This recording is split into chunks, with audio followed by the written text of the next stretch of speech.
E aí você tava falando, Mari, o que deu assim na sua cabeça de, eu vou fazer faculdade de psicologia, eu vou... Ah, faz bastante tempo já, né? Acho que eu me identifiquei na época já com a área e prestei vestibular, mas não prestei só pra psicologia, mas aí acabei passando em psicologia e deu certo, né? Mas quando a gente presta é muito nova, né? Aham. 17 anos, a gente não sabe ainda o que quer de fato. Pelo menos comigo foi assim.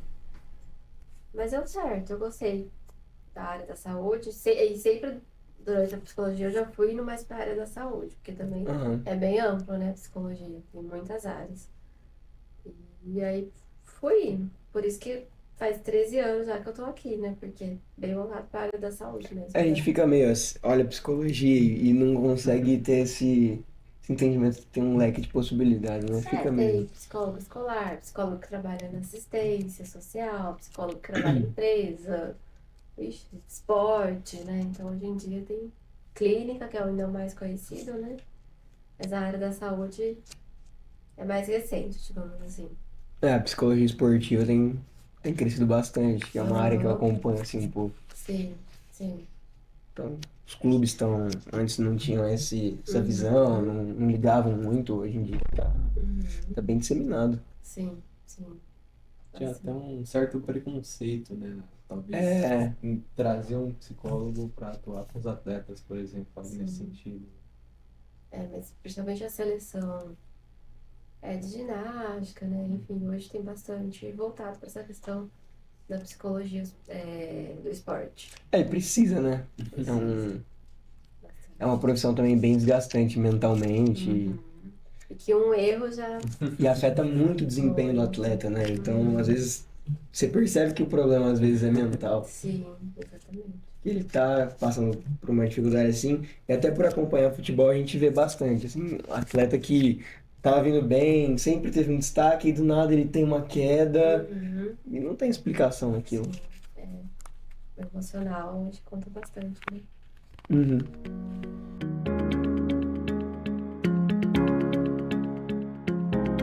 Então sejam bem-vindos ao quarto episódio do Pode Cuidar, sou o João Pedro, esse aqui é o Gustavo, hoje o Gabriel não vai estar com a gente, então o Gustavo veio aqui para apresentar com a gente. A gente está com a doutora Mariana hoje, Oi. queria que você apresentasse, por favor. Então, como ele falou, me chamo Mariane, né? Sou psicóloga já há alguns anos. Trabalho na área da saúde, na área da saúde mental. Desculpa, quer que fala de novo? Passa. Já que eu... Então, eu me chamo Mariane, sou psicóloga já há alguns anos. Já trabalho também na área da saúde há bastante tempo, tanto atendendo familiares, atendendo crianças. Espero compartilhar um pouquinho aí do conhecimento com vocês hoje. Certo. E Mari, eu queria que você falasse um pouquinho só para a gente ter para relembrar um pouco o que é o cuidador, o que é o Uhum. trabalho de cuidado. Que eu acho que você trabalha há muito tempo com isso já, tem uma experiência muito Uhum. vasta para dar essa sua visão também. O cuidador, a gente pode falar tanto do cuidador formal, que é aquele que exerce enquanto profissão, né, o cuidado, mas também o cuidador informal, que hoje é bem comum, que é aquela pessoa, normalmente um familiar, mais comum aqui no Brasil do sexo feminino, que exerce o cuidado de uma pessoa que é dependente. Então, pode ser uma criança, por exemplo, com um transtorno de neurodesenvolvimento, como autismo, pode ser uma pessoa com demência, uma pessoa acamada. E aí, o cuidador é aquela pessoa que vai estar responsável desde cuidados diários, básicos, de banho, como cuidados de levar no médico, de ir no banco, receber por essa pessoa. Então acaba sendo aquela pessoa responsável aí por essa pessoa que é dependente dele. Aham. Acaba fazendo quase tudo para a pessoa, tem Aham, esse sim, contato muito vasto, né? exato. E, assim, vendo essa profissão, a gente entende que ela tem um desgaste muito grande. É um desgaste que a pessoa ela tem esse fator emocional de se envolver com a pessoa que está sendo cuidada, tem o fator físico também, de passar, às Uhum, vezes, um dia sem dormir, porque tem que fazer um trabalho um pouco mais árduo, de acordar à noite, igual a gente estava conversando antes, a pessoa tem que acordar à noite porque o idoso ou a criança acordou, a Uhum. pessoa às vezes vai dormir 4 horas da manhã para acordar às 6, porque a criança vai acordar também. E aí, como que ocorre essa sobrecarga no cuidador? Como é que tudo isso vai afetar ele? Uhum. Normalmente, então, por conta dessa rotina mesmo, né? Como se fossem vários estressores acontecendo e eles vão se somando e vai ocasionando essa sobrecarga. Então, o que que é estressores? É tudo que exige algum esforço. Então, eu vou cuidar de alguém, isso vai exigir um esforço de eu me adaptar a essa nova rotina. É, eu vou. O estresse faz parte da vida de uma forma geral, né? Mas quando a gente pensa no cuidador, como eu falei, são vários estresses acontecendo ao mesmo tempo, por isso que leva a essa sobrecarga. Então, igual o exemplo que você deu, um idoso que acorda no meio da noite. Então, não é uma noite que eu não tô dormindo bem, são várias ininterruptas, né? Então, isso já vai gerando uma sobrecarga física, que é a privação de sono, a própria parte emocional, de eu não conseguir ter outros papéis além do papel de ser o cuidador dessa pessoa, a sobrecarga financeira também, quando a pessoa deixa de trabalhar porque ela precisa exercer esse cuidado. Então, são vários estressores que um vai somando ao outro, que se a gente fosse olhar de forma isolada não teria tanto impacto, mas como todos acontecem juntos ao mesmo tempo, Hum, vai gerando um impacto grande para essa pessoa, tanto para a qualidade da saúde se a gente fosse separar, mas acaba sendo tudo uma mesma coisa, né? Física, porque o estresse, quando ele é crônico, contínuo, ele pode levar uma diminuição da imunidade, então a pessoa fica mais sujeito a ter as doenças que a gente chama de oportunistas, né? Então, uhum. resfriado, gripe, mas também as doenças de saúde mental. Então, alguns estudos mostram, né, que a população que trabalha como cuidadora, principalmente os cuidadores informais, que são esses que não são remunerados, tem maior probabilidade de desenvolver um transtorno depressivo, um transtorno relacionado à ansiedade do que a população geral. Hum. Então a gente não tem um fator que vai ser, assim, um fator maior, assim, não vai ter, vai ser uma soma de fatores, né? Isso, exatamente. É, porque a gente acaba de fora pensando, ah, esse fator vai estar afetando mais ou não, mas a gente não vê, eu acho que tem fatores que a gente não consegue entender e ver.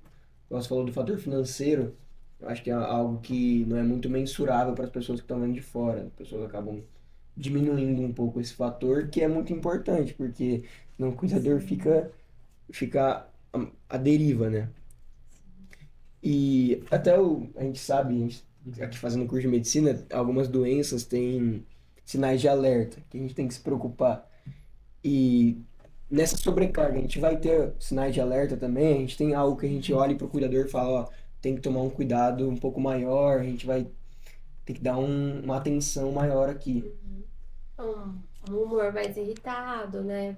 Na maior parte dos dias, dificuldade de concentração, tá fazendo uma atividade, de repente se perde no que estava fazendo, dificuldade de memória, maior que a gente fala labilidade emocional. O que, que é isso? Chora mais fácil, fica emotivo mais fácil. Então são sinais que já indicam que alguma coisa pode estar em desequilíbrio ali com essa pessoa, né? E como é que a gente vai saber que é o trabalho do cuidado que está causando isso nela? Tem como. Porque você falando assim, eu fico um pouco. Como é que a gente vai diferenciar se é esse o fator, ou se são outros Uhum. fatores, ou se são todos os fatores somados também? Eu acredito que sejam todos os fatores somados, porque senão todos os cuidadores que passam por uma situação semelhante teriam o mesmo tipo de adoecimento. E a Uhum, gente vê isso numa porcentagem grande, mas não são todos os cuidadores que adoecem, né? sim. Então, é lógico que alguns fatores vão contribuir para que alguns tenham maior propensão a esse adoecimento, né? Um cuidador que sente que tem uma rede de apoio por trás dele, por exemplo, tem uma probabilidade menor de adoecimento do que aquele que se vê sozinho, sem um apoio, que ele só que tem que fazer tudo, resolver tudo, né? E o que que dá uma dica para a gente pensar que pode ser o exercício do cuidado que está contribuindo para o adoecimento? Porque provavelmente antes disso a pessoa não tinha esse humor irritável, não tinha essas Uhum. queixas, né, de dificuldade de concentração, de memória, e começaram a aparecer juntamente com esse exercício do cuidado, né? Então já dá uma dica pra gente que pode ter uma relação maior com isso. A formalidade também altera essa relação, né? A gente tava falando informal, informal, ele Isso. tem uma... Ele é afetado de forma diferente, né? Uhum. O cuidador formal, né, ele tem aquela jornada de trabalho. Depois da jornada de trabalho, ele consegue ter outros papéis, digamos assim. Ele é o pai, ele é a mãe, ele é o filho, o irmão. E o cuidador não, ele tá ali 24 horas sendo o cuidador informal, né, que não é remunerado. Então acaba sendo mais propenso a ter um adoecimento mental. Até falando de uma experiência mais pessoal, assim, eu tenho tias, enfim, que foram cuidadoras de forma informal e eu percebi muita diferença, assim, quando a pessoa era cuidadora e quando a pessoa parou de ser cuidadora, assim, de a pessoa ter esse olhar para si mesmo, começar a fazer coisas que gosta, começar a cuidar melhor de si mesmo. Então, enfim, essa pessoa que é minha parente, ela não conseguia fazer as coisas, ir para um dançar que gosta muito, ou fazer uma costura, fazer um trabalho que prefere, sair, porque tinha que fazer esse cuidado, e era um cuidado integral. Basicamente, ela morava com uma pessoa que ela estava cuidando e não, às vezes faltava um pouco de rede de apoio. Apesar dessa rede de apoio existir ainda, então tinha essa rede de apoio presente já era difícil. Eu Uhum. imagino que para uma pessoa que não tem nenhuma rede de apoio é quase insustentável. E assim, às vezes mesmo tendo a rede de apoio é difícil, porque a própria pessoa tem muitas crenças em relação, por exemplo, uma filha que tem a obrigação de cuidar da mãe, do pai, e aí ela tem essa crença de que se ela não tá cuidando, ela não vai estar sendo uma boa Uhum. filha, e aí se ela tá fazendo outra coisa, ela se sente não sendo uma boa filha. Então, além da sobrecarga que já existe, existe toda essa questão da nossa cultura, digamos assim, que influencia também nessa sensação, né? De eu sou obrigada, eu preciso fazer, eu que tenho que fazer, porque eu que sou a filha, eu que sou a filha mulher, que ainda é o mais comum na nossa sociedade, é a figura feminina, né? Trabalhar ou formal ou informalmente nessa parte de cuidados. Então, são muitos fatores aí que interferem mesmo, né? Então, quando a gente vai ajudar, tentar fazer a pessoa ter um pouco esse olhar para ela mesma, a gente tem que levar tudo isso em consideração. Uhum.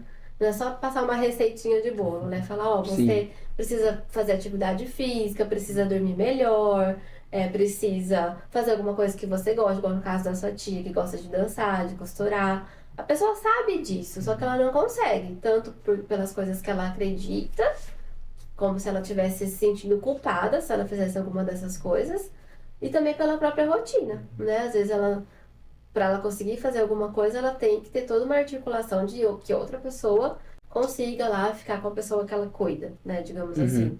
Então, não é uma receita fácil, mas é algo que a gente precisa olhar. Precisa olhar para isso, porque senão daqui a pouco vão ser duas pessoas precisando de cuidados, Sim. né? E se a gente for olhar para um dado estatístico no Brasil, hoje muitos idosos cuidam de idosos, né? Então, Aham. acima de 60 anos, como cuidadora aí do pai, da mãe que tem 80 anos. Então, a gente precisa olhar para isso, né? E é urgente. E eu acho que a pessoa também, igual você falou, tem que chamar alguém para fazer algo que goste. A pessoa, muitas pessoas eu acho que tem essa visão de obrigação e já eu vou atrapalhar outra pessoa que não tem essa Uhum. obrigação, eu vou estar atrapalhando uma pessoa que vai estar fazendo outra coisa, então eu não vou pedir, não vou fazer isso e vou me privar. Então eu Uhum. acho que isso acaba acontecendo. Sim. Por isso que é conversar mesmo, entender o que que a pessoa pensa e junto com ela e mostrando que se ela não se cuidar, ela vai provavelmente ter um certo adoecimento. E o principal, acho que é assim, que ela entenda que cuidando dela mesma, tendo um autocuidado que a gente fala, ela também vai estar cuidando da outra pessoa, porque quanto melhor ela tiver em termos de saúde física, mental, melhor ela vai conseguir exercer esse papel de cuidado, né? Seja cuidar de uma ferida, enfim, do que aquela pessoa que está ali sobrecarregada, né? E pode vir a ter um erro por conta de sobrecarga na hora de Aham. fazer um determinado curativo, por exemplo, né? Então, e tentando mostrar que é uma forma também de cuidar, quando a gente se cuida, né? Então, acho que esse é um caminho que dá para ir tentando traçar, quando a gente se depara com uma situação como essa, né? Uhum. E Mari, uma pergunta assim, você, na sua experiência no trabalho, você identifica que acaba atrapalhando mais os cuidadores, seria mais essa ideia de talvez ter essa autocobrança, de precisar estar presente, ou seria mais esse problema de talvez não ter outra pessoa para ajudar, ou a parte financeira acaba atrapalhando um pouco, ou tem alguns outros fatores associados além disso? Eu acho que todos esses fatores, desses três fatores que você colocou, dependendo do contexto, vai pesar um pouquinho mais ou não, mas são fatores muito importantes. A questão financeira, então, aqui eu acabo trabalhando muito com criança, né? Então, minha realidade é mais de trabalhar, por exemplo, com familiares de crianças com autismo nível 3. A realidade é muito assim, da mulher que para de trabalhar para cuidar. Então, além da questão financeira, tem a questão, assim, de autoestima, né? Então, Uhum. antes eu era, sei lá, enfermeira ou era alguma outra profissão e agora eu sou só a mãe, não sou mais nada.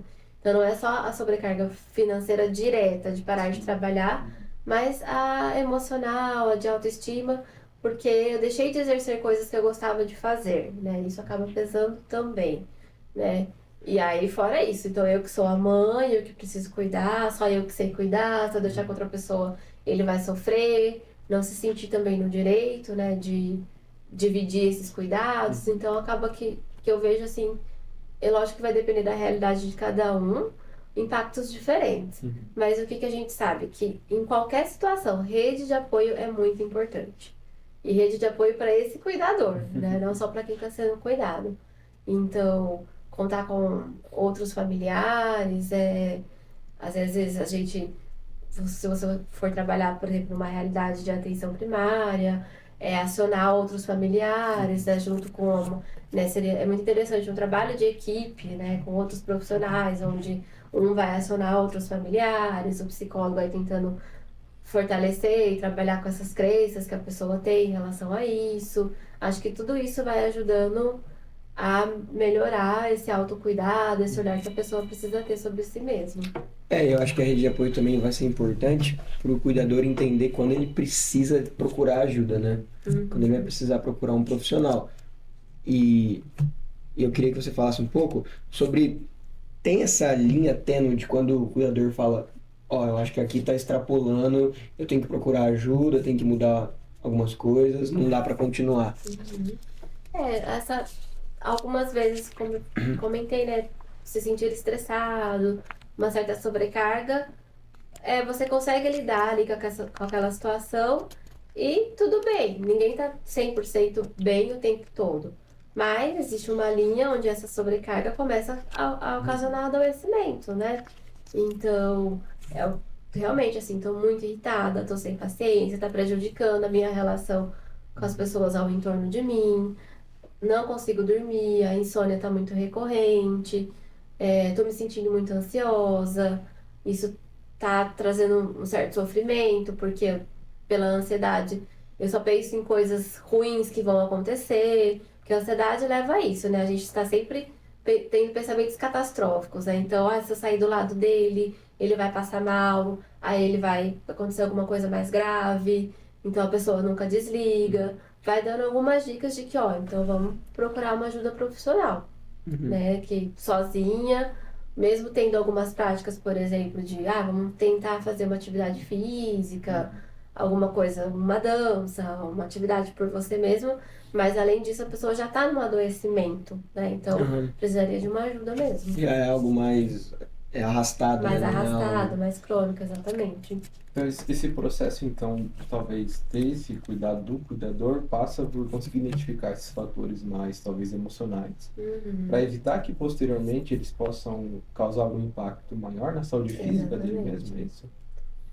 Exatamente, é isso, né? É você não deixar que esses fatores vão cada vez somando, somando e Uhum. leva a um adoecimento. Se no início você já identifica lá uma irritabilidade, né? Uma resposta assim mais curta, uma pessoa que não é assim, digamos assim, né? Você vê que a pessoa está fisicamente mais cansada, já liga os sinais de alerta, ó, vamos ficar de olho, vamos cuidar, vamos ver o que a gente pode fazer por ela. É sempre mais fácil a gente cuidar quando está assim do que quando já está com algum Uhum. adoecimento mesmo. Lembra que eu falei que tem maior probabilidade de desenvolver transtornos mentais mesmo, como depressão, ansiedade. Aí muitas vezes precisa entrar com medicação. Então aí acaba sendo um pouco mais complexo para cuidar. Então, se a gente sempre puder cuidar antes, né, é melhor, com certeza. Tem algum transtorno que a gente observa que ele é mais presente nesses cuidadores? Na população, de forma geral, os transtornos ansiosos são os mais comuns. E assim também nos cuidadores, né? Uhum. Mas assim, uma porcentagem bem acima do que na população geral. Ah, tá. Tá? Porque é aquela sensação de nunca desligar, de estar sempre com uma preocupação constante. Então, como isso são coisas que meio que já vão fazendo parte do dia a dia do cuidador, vai levando acabar podendo gerar um transtorno. Porque um transtorno é quando, para ser um transtorno, precisa estar gerando algum impacto, né, na vida da pessoa. Seja funcional, seja emocional, precisa estar trazendo um sofrimento. Então, Uhum. essas preocupações que eu tenho tá trazendo um sofrimento muito grande para mim, a gente já pode pensar em algum transtorno.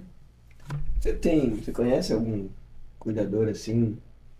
Eu tive experiências até familiares, um pouco na linha do que o João falou, e basicamente a pessoa ela acabou assim se anulando, né? Uma tia minha nesse processo foi algo assim um pouco difícil de ver, ela cuidava da minha avó, junto com eram duas tias, né?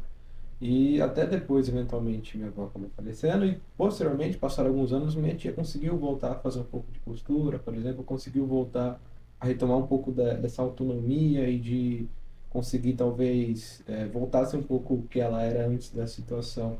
Você consegue enxergar assim se esse processo ele passa por etapas? Como que ele funciona para ela conseguir talvez retomar a autonomia, conseguir voltar a cuidar um pouco mais de si mesmo, de certa forma? Eu acho que dependendo da pessoa, tá tão enraizada aquela questão dela não ter um olhar para ela mesmo, que vai precisar de um acompanhamento psicológico mesmo, uma psicoterapia, para ela entender que aquilo é importante e que ela precisa ter esse olhar para ela mesma, Uhum. né? Sim. Eu penso assim, no agravante, por exemplo, da sua tia, teve a questão do próprio luto que ela teve que viver depois disso, né? Até ela ir retomando aí alguns papéis que ela tinha deixado de lado. Então, lógico que vai dependendo caso a caso, mas tem casos que a pessoa já tá tão imersa ali naquele contexto de cuidado que para fazer ela se enxergar é um processo um pouquinho longo mesmo, né? Essa semana mesmo eu atendi um caso e a mãe responsável por cuidado de duas crianças com autismo e um sofrimento muito grande, porque um dos meninos não dorme, bem sobrecarregada, o marido trabalha, viajando, mas assim, quando a gente fala pra ela em tratamento, em alguma coisa por ela, ela não tá aberta, não quer, sabe? Então, às vezes, aquele processo de formiguinha que a gente tem que ir plantando, né? Então, não só o psicólogo, mas qualquer profissional que acaba tendo contato com essa pessoa, porque em algum momento ela leva essas crianças, por exemplo, para uma terapia, né, para um atendimento. Ou se é um idoso acamado, às vezes recebe uma visita domiciliar para ver questão de feridas, né? Então, qualquer profissional tem que ter um pouco esse olhar de plantando essa semente, né? O que você está fazendo por você? O que você fez por você hoje? Né? Acho que é uma pergunta que a gente tem que sempre estar em mente quando a gente pensa no cuidador, né?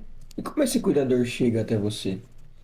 Ele tem uma rede que ele, assim, um caminho para ele fazer para ele chegar até esse suporte? Quando a gente pensa, uma das estratégias que existe de trabalho com os cuidadores informais, pensando nas crianças principalmente, cuidadores das crianças, tem muitos grupos que são realizados, grupos de cuidadores, enquanto as crianças estão nas terapias. Então, tem algumas instituições aqui em Bauru que fazem, vamos supor, a criança vai fazer o acompanhamento fonoaudiológico ou com a terapia ocupacional, enquanto isso, tem lá o profissional da psicologia fazendo o grupo com os acompanhantes, né?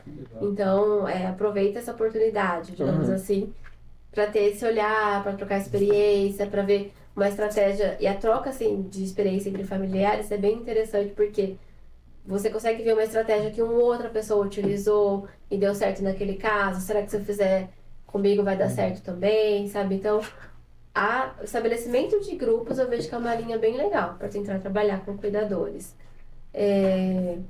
Mesmo nas unidades básicas de saúde, eu penso que nos momentos de cuidados, né, com o paciente, dá para tentar ter um pouco esse olhar para o cuidador, enquanto ele está ali esperando, sabe? Enquanto o paciente está sendo atendido. Eu vejo que tem. Porque se você tiver que você tirar ele daquele contexto só para isso, é muito difícil ter adesão. Eu acho que você tem que aproveitar um pouquinho esses momentos. Aham. Só retomando, o Gustavo, acho que a sua história até bate muito com a que eu tenho também. E vendo assim, parece uma história muito recorrente até na sociedade brasileira, né? Sempre uma pessoa da família que às vezes fica sem trabalhar para cuidar do mais velho, que acaba tendo essa rede de apoio, mas não é suficiente. E ainda tem esse estigma, não vou procurar ajuda, o psicólogo não preciso disso, para que eu vou no psicólogo? Não vê sentido nisso. E eu acho que é algo que tem que ser quebrado, porque senão a gente vai ficar nesse ciclo de não conseguir quebrar esse trabalho informal que desgasta muito a pessoa e que deixa muitas pessoas sem uma vida própria, assim. Sinto que a pessoa não tem vida própria mesmo, vendo o que, assim, a vivência, a pessoa ela não vive, ela não faz nada que ela quer. E até no meu caso, a pessoa não precisou, não é que não precisou, mas acabou não procurando ajuda para retomar as atividades, mas conseguiu, enfim, voltou a fazer tudo, mas igual você falou, eu acho que muitas pessoas não conseguem mesmo. Você tem essa imersão muito grande. Sim, tá muito imerso ali no meio, não se enxerga, né? Como uma pessoa que também está sofrendo e também está precisando de ajuda.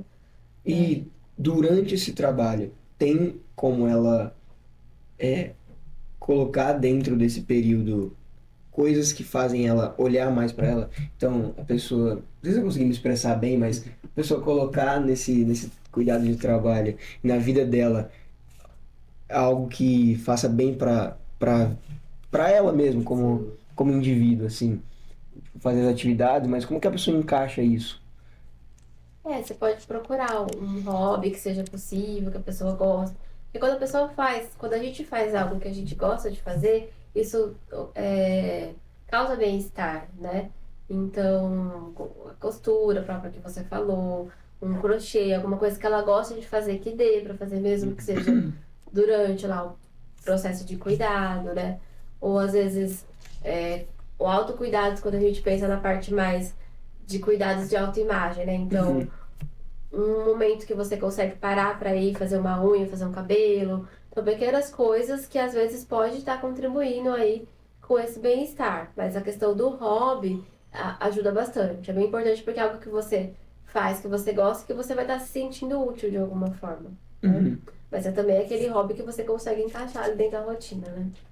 Acho que o mais difícil é isso, é encaixar na rotina, né? Eu acho que a pessoa fica tão presa que ela não consegue ter essa visão, né, não consegue ter esse tempo, assim, de colocar aquilo.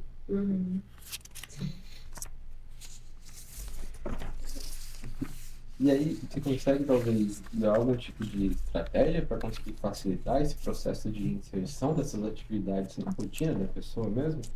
Eu sempre vejo que a gente não deve chegar com uma receita, né? Falar pra pessoa, você deve fazer isso de tal forma. É sempre indo com a realidade, né? Então, na sua realidade, o que você pode fazer por você hoje? Às vezes, pra gente pode ser nada o que ela fala. Vamos supor, posso, sei lá, tomar um banho de 5 minutos. Então, tá bom, é isso que você vai fazer. Né? E às vezes para aquilo já foi importante para ela ter conseguido tomar. E para conseguir tomar um banho de 5 minutos, o que você precisa? Então é ir refletindo junto com a pessoa, com a realidade dela, aquilo que é possível, né? Não adianta você chegar e falar, você tem que fazer exercício físico, você tem que tomar remédio para dormir, você tem que fazer isso, e a pessoa não consegue colocar isso na realidade dela. Então é sempre junto, tomar uma decisão compartilhada, né? Acho que talvez seria essa palavra, compartilhar essa decisão. E buscar pequenas conquistas, assim, né? Exato. Às vezes a pessoa comer um lanche no final de semana já é algo que vai deixar ela muito feliz e algo que vai ser muito bom pra semana dela até. Exatamente. E Essas medidas, a gente poderia chamar até de autocuidado, seria então basicamente essas atividades que a pessoa faz de certa forma pensando no bem-estar dela mesma. Você enxerga que isso tem algum benefício para ela e para quem é cuidado também? Seria como se a gente pensasse nessas medidas de autocuidados como se elas fossem protetoras. Então, se a gente tem lá diversos fatores que estão sobrecarregando, né? Então, a privação do sono, o cansaço físico, as crenças lá que eu tenho em relação ao cuidado, somando de uma forma negativa para que eu adoeça. O autocuidado vem para proteger, para que essa sobrecarga que está acontecendo, ela bate lá e sai, não fica lá ocasionando um adoecimento. Por quê? Eu consigo descarregar, digamos assim, de alguma forma, consigo me fortalecer, né? Então eu vejo assim que o autocuidado é como se fosse uma proteção mesmo para minha saúde mental, né? Eu conseguir fazer algo por mim mesma. Então, com certeza são medidas aí que contribuem muito na prevenção, inclusive, né, do adoecimento. É, acho que tem, não sei se existe algum ponto que essas medidas elas param de funcionar e a pessoa já tá com um transtorno ou alguma, alguma doença que essas medidas não funcionam mais. Sim, o autocuidado é uma estratégia, mas não é a única, né? E aí, realmente, casos mais graves, vamos supor, pensando num transtorno depressivo. Às vezes a pessoa não consegue ter nem a energia para se engajar em processos de autocuidados, digamos assim. Então, precisa ter outras intervenções primárias, né? Então, uso do antidepressivo, outras questões que precisam ser tratadas também, que aí sim vão favorecer o engajamento dessa pessoa no autocuidado. Sim. Então, casos mais graves, o autocuidados não vai fazer mágica, digamos assim, né? Mas eu vejo que é algo que deve ser incentivado desde o início, porque ele vai proteger para que não se chegue nesse ponto, né? De desenvolver aí um transtorno mental mais grave. Então, dá rede de apoio, né? Então, quando trabalha um idoso acamado, por exemplo, tem a equipe da APS, da atenção primária que acompanha, sempre tentar acionar a rede, né? Então, outros familiares também, para ter esse compartilhamento de cuidados, acho que é importante. Então, um trabalho não só voltado para o emocional diretamente, digamos assim, mas que outras áreas também podem contribuir. Por exemplo, o serviço social, assistente social, fazer uma busca ativa, né, que a gente chama, que é indo atrás de outros familiares que possam auxiliar aí nesses cuidados. Aqui no HC a gente faz bastante isso. A gente trabalha em equipe, sempre tenta ver, né, uma pessoa internou e vai sair numa condição que ela vai precisar de um certo cuidado. Então, vamos atrás de mobilizar essa rede, como que vai ser, quem vai ser o principal cuidador, mas quem que vai ser a rede, de uma forma geral. Preparar já como vai ser o posterior, né? Então, isso é super importante É muito também. interessante isso. Ele acaba ajudando não só quem vai ser cuidado, mas o cuidador. Basicamente é algo Exato. benéfico para todo mundo. Né? Você poderia deixar suas redes sociais pro pessoal, até porque às vezes alguém tem alguma dúvida, ou às vezes alguém, Mário, eu não consigo achar essa rede de apoio, eu não consigo achar esse caminho para me auxiliar, eu tô passando por um momento difícil, ou conhece alguém que tá passando por um momento difícil. Você o Instagram? É. Meu Instagram, para quem quiser, é Mariane com I Ribas. Eu sempre enfatizo o I porque é um pouquinho diferente, né? Aí vocês me acham bem fácil. Pode adicionar, a gente bate um papo, tá bom? Tô aqui porque precisar. Então é isso, gente. Muito obrigado, viu, Nada. Mari? Obrigado. Obrigado pela nossa conversa. Acho que é algo muito importante e que às vezes não tem a visibilidade que merece. Deixe comentário, curtam e pode mandar aí nas redes sociais nossas também, minha e do Gustavo, a gente vai deixar aqui embaixo alguma sugestão, alguma dúvida e temas futuros que vocês queiram que a gente aborde, tá? Acho que é isso. Queria falar alguma coisa? Acho que agradecer a presença da Mari, por conseguir esclarecer as coisas e indicar talvez um caminho de como seguir para quem eventualmente está em um processo de grande dificuldade. Eu agradeço a oportunidade aí de falar um pouquinho. Imagina. E a gente está sempre aberto aqui, quando você quiser falar algo, quiser comentar sobre o tema. Certo. Obrigada. Obrigado.